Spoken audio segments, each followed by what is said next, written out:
This is the truly impressive bit. The results of the gifted group surged all the way up to 2,900 words per minute. That's a startling 828% increase.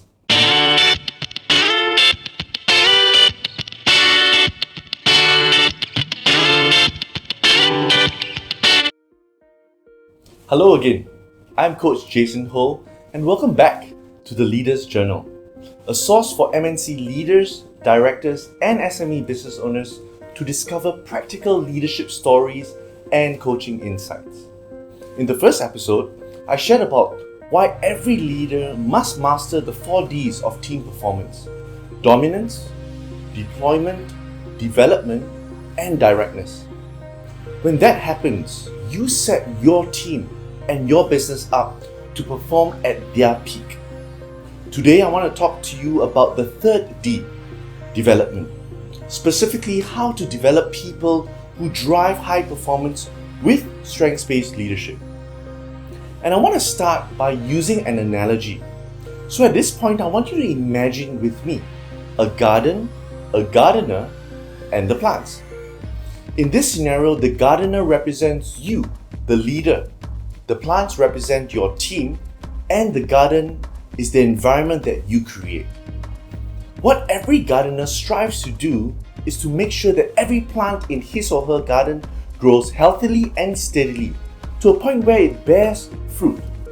The same goes for every leader. What every leader should strive towards is to develop every person in your team to a point where they are constantly attaining peak levels of performance. Now, when we talk about this idea of development, the one tenet that we believe in is this: everyone grows differently. With this in mind, we go back to the garden analogy. As a great gardener, the first thing that you must understand is what kind of seeds are you dealing with? Because every seed has its own needs. If those needs are not met, the right conditions are not created, then it cannot thrive.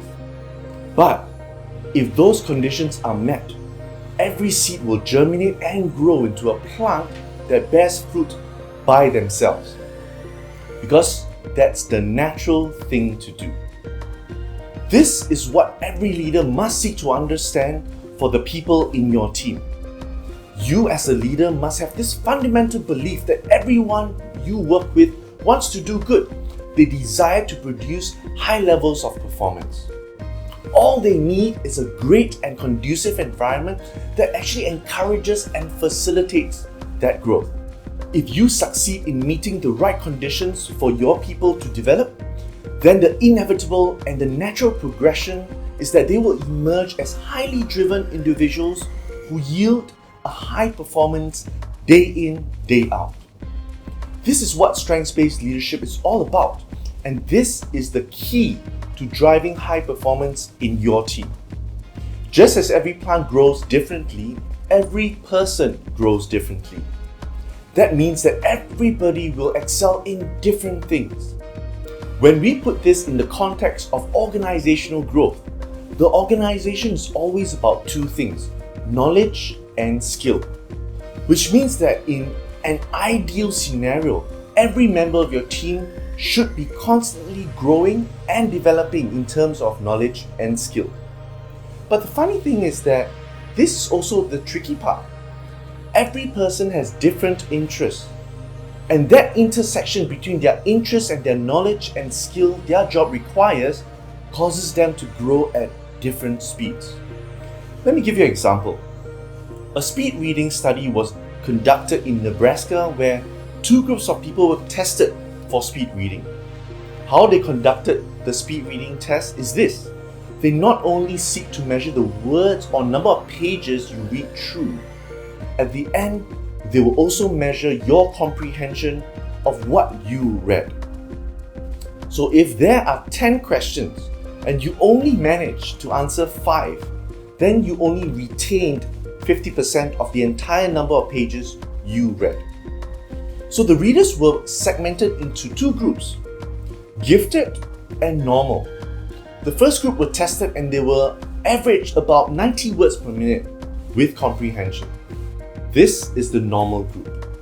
The gifted group, on the other hand, clocked an impressive rate of 350 words per minute with comprehension. What followed is that the researchers decided to let both these groups go through the exact same speed reading course to find out what will happen. Here's what transpired after they all went through the same speed reading course. The normal group, that is those who were reading at 90 words per minute, improved to 150 words per minute with comprehension. Now that's about 66% increase. Sounds impressive, right? But wait till you hear this. What happened, or what do you think happened to the gifted group? The ones that were reading at 350 words per minute. Will the result go up or remain stagnant? This is the truly impressive bit. The results of the gifted group surged all the way up to 2,900 words per minute. That's a startling 828% increase. The principle we want to draw here is this. The capacity you have to improve in the areas of natural talent far outweigh that of your areas of weakness. Now take a moment to digest the results of the speed reading study and think about how these principles can be applied to your own team members. The exponential growth from this case originated from the group where they were already naturally talented at what they did. The same goes for your team. If you think about it, some of them, when given the same amount of knowledge and skill, that could mean they were attending the same upskilling courses or workshops. Some will see progression but in a very flat kind of tangent, while some will be able to excel exponentially and surpass the levels they achieved prior to that. Imagine the group who went from 90 words per minute to 150 words per minute. Was there growth? Yes, of course. But it's hardly remarkable as the group that went from 350 words per minute to 2,900 words per minute. What implication does this have for you as a leader? Moving forward, you want to look back and have that awareness that you succeeded in positioning every member of your team in such a way that their development can grow on an exponential level, not just a mediocre level.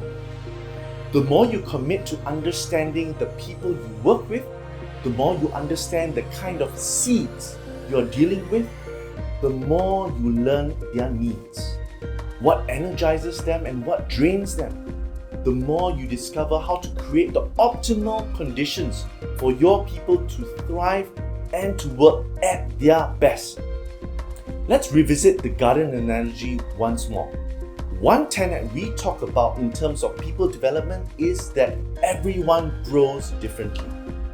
Another tenet that we draw from the analogy, and this links to the gardener, is that everything starts with me. This me refers to the leader. If the plants in the garden are not growing, the gardener cannot possibly be reprimanding the seeds for not sprouting and bearing fruit. Because the fact is that the gardener is responsible for knowing what conditions the seed needs to grow. Same thing applies to the leader.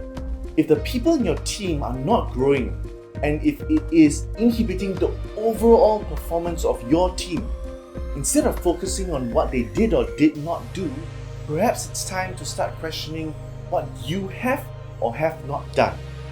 A quote that I stand by goes like this: success requires no apologies, failure permits no alibi.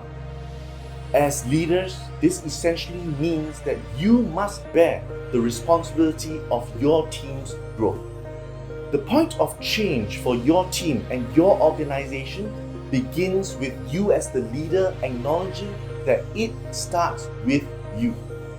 Stay tuned for the next episode, where I share more behind this principle and how leaders can begin taking ownership by discovering the first D of team performance, dominance, through a tool that I've designed following my many years of coaching leaders, known as Primal Greatness.